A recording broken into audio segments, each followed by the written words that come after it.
Good afternoon, everyone. Before I begin, I'd like to express my gratitude to the Human and Brain Project, as a large of my research is based on their comics work and subsequent analysis. I'd also like to thank the countless people who spent an obscene amount of hours arguing with me for way too long. In this talk, I'll go over cognition, consciousness, and representation in computational terms.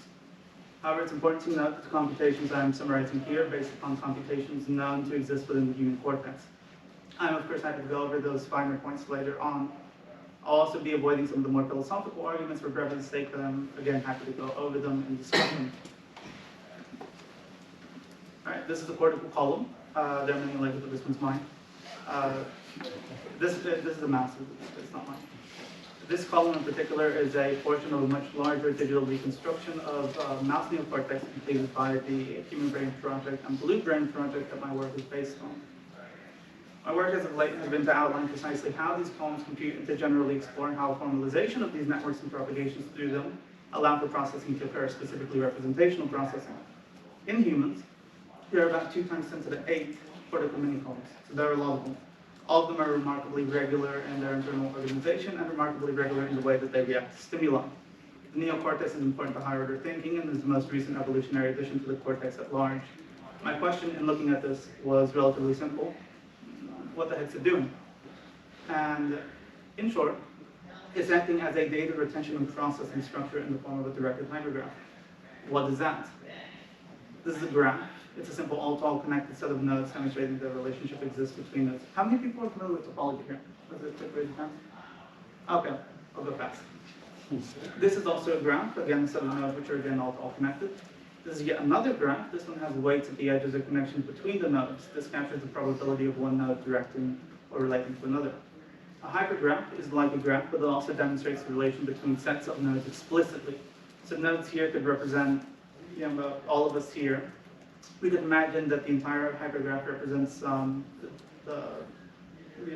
just people here, and each grouping is some attribute. Maybe E1 is society membership, E2 is attendance at this conference, and so on. Finally, we have directed hypergraphs. These are hypergraphs that have a direction to them.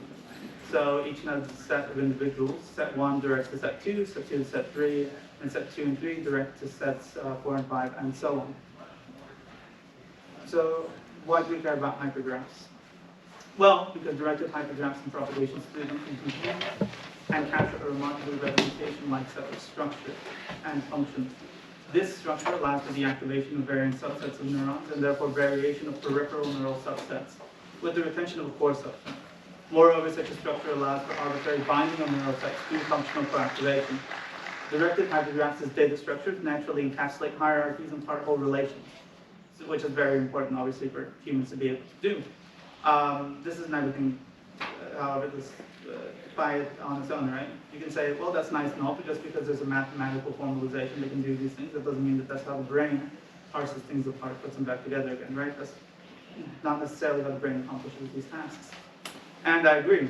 I have to give some evidence the brain does things like this. So the brain does things like this. Thankfully, for the directory of this presentation, that evidence exists. In a 2017 paper, Marker et al. Demonstrated the existence of these sorts of hypergraph configurations in the mouse neocortex. You get graph-like propagations of patterns of activation through those connectomes I mentioned prior, and throughout the whole connectome itself. And the whole connectome is really only neocortical, so I don't know about, a lot of people like to talk about different brain structures. I don't know about all of them because we don't have a connectome as well. Computational studies of other animals have also found similar connectivity in some areas of cortex. Crucially, these networks demonstrated particle dynamics and variable activation of sets in vivo. So, to recap the concept, both the inactive network organization and active propagations through cortical columns are both described by directed hypergraphs. So propagation through the network is a subgraph of that inactive network. The inactive network is the memory of the representation, the bits and pieces which store representative information in terms of relationships and configurations and whatnot. The active hypergraph is what is currently being represented. It's important here to note that I take a sort of seven-meal view of perception. So what's being represented is the important part. That's what you're perceiving right now.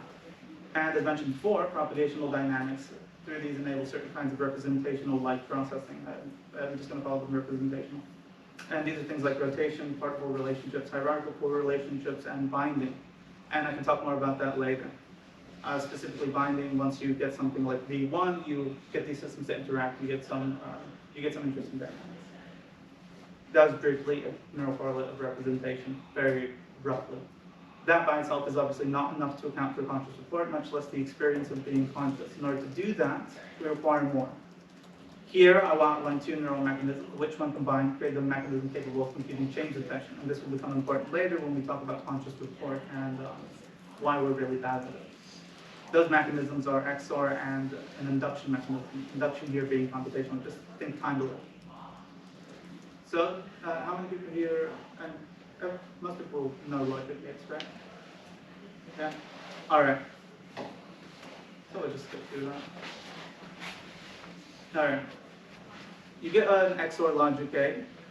1, 1, it doesn't fire, 0, 0, it doesn't fire, 0, 1, it fires, 1, 0, it fires. When you add an induction mechanism to that, you get a change detection mechanism in a relatively simple manner. Let's take the string, for example. Read that left to right, where left is the past and right is the future. So I'm thinking about something like, what's that paradigm? The oddball paradigm, right? So you get something like beep, beep, beep, beep, boop. And then we get something at P300, this nice spike, right? And that's a paradigm that exists and is really quite common. So what we're wanting to do is detect a change here, right? The leftmost blue number is input A, and the blue number immediately on the right is input B. The golden induction mechanism delays the signal, and that makes it possible that both signals are presented to the XOR logic gate at the same time, the time delay signal and the normal signal. So we get boop, boop, boop, boop, boop, boop, boop, boop, boop, beep. And there are now two different signals at input A and B of the XOR logic gate, and so the XOR logic gate passes the signal forward. You get the point. So these changes are then fed back into the representational directed hypergraph matrix within the cortex, is all in the cortex, thus affecting what the system represents at a given time in a dynamic manner. What the signal feeds into is the representational characterization of that change. So we have some new mechanisms to play with. That's nice, but again, I have to show that it can happen and does happen in the brain. I mean, someone else has to do that. I do want to do this kind of work, but I don't have the expertise yet. So if anyone has or knows of a doctoral position that does work on low-level processing, that would be interested in this kind of work, please do let me know. Anyway, here's that. This was in Nature. Anyway, Ibister, Reyes, Puerta, Sun, Parenko, and Lemon found that there are neurons in the human cortex which respond to cortical activity differentially. The product of the processing of these neurons is what they call time-warped spike timing, and what I've been calling induction. This mechanism explains why precise fixed relative spike time patterns are not often reported, and most importantly for us, it is precisely the kind of mechanism necessary for an XOR system to compute change detection. Here's what that looks like. From the same paper, the bottom axis is time. So in a classical view, you would imagine neuron A sends a signal to neuron B, and it's all, it's always the same amount of time. That's not the case. There's a sort of induction. The spike differences are variable. Of course, we still need XOR, right? That's a big computation. And how is it done? Are there neurons that can do them? And if so, where are they? So there are neurons that can do XOR, and they're also in the cortex, the same cortex with the induction mechanism and the hypergraphs. This is in science as well. Long story short, they found these neurons called DCAPA, I think they call them decap neurons, which compute XOR through a mechanism which inhibits firing when the input is too large. And like most neurons, it doesn't fire when the input strength is too low. Here's what that looks like, now from this paper. There are two dendritic pathways within the neuron. Let's call them A and B, even though here they call them X and Y. When it receives input at A and B, it doesn't fire. When it doesn't receive input, obviously it doesn't fire. But when it receives an input at A and not B, or vice versa, it does fire. That's it. So let's move to the spicy stuff. The conscious mechanism is a system which characterizes the changes that the system is undergoing in terms of representation. These characterizations are valence depending on the system under consideration. So I don't like crocs or sandals, but you might like them. And that's simply due to the individual configuration of a given neural system, as well as the systems which provide inputs into it. This mechanism permits a system to evaluate its environment and its own condition in an adaptive manner. The subjective nature of consciousness, then, in consciousness mostly at least, is due to the individual configuration of a given system. Representational processing will differ depending on training, as different environments require and induce or train different configurations. I was talking to one of you guys at some point, and I defined consciousness as the thing that we talk about when we talk about consciousness, which sounded very glib, but there's a reason that I initially defined it that way. So if we define it like that, what I have to account for is why, when we talk about consciousness, we don't know what it is. We're really bad at trying to kind of introspect about that process, right? Otherwise we wouldn't all be here.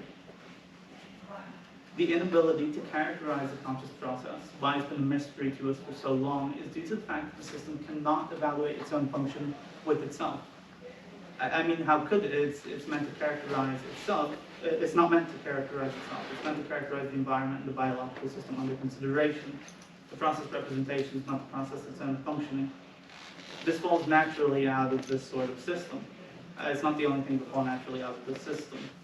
Subjective time perception falls naturally out of the system via a rolling counter mechanism. The number of changes evaluated over a given time frame provides the system with a loose estimate of the time that has passed. This explains why, when there's a lot going on, time flies past. But when you're waiting and nothing at all is happening, time stretches on for ages. It's because within the short term, your brain keeps time by counting the number of changes over working memory. And you can imagine ways that you can manipulate this. So let's redefine consciousness then with these mechanisms. Consciousness, and you can, little c, big C, up to you, is a process that evaluates changes in a representative space via its constituent submechanisms, which are representational mechanisms made possible by graph-like propagations through directed hypergraph structures, change attention via XOR and computational induction applied to those structures, and the interactions between those processes over time, all of which recurrently affect each other and themselves. I think this is a reasonable and pretty good account of consciousness, at least conscious report. I can try to convince you guys after, throughout the discussion. I'm relatively sure that this isn't the penultimate answer. The work constituted here, though I do believe constitutes an important step towards a fully empirical account of consciousness. There remains a lot of work to do, and I look forward to talking to all of y'all. And that's pretty much it. Thank you very much.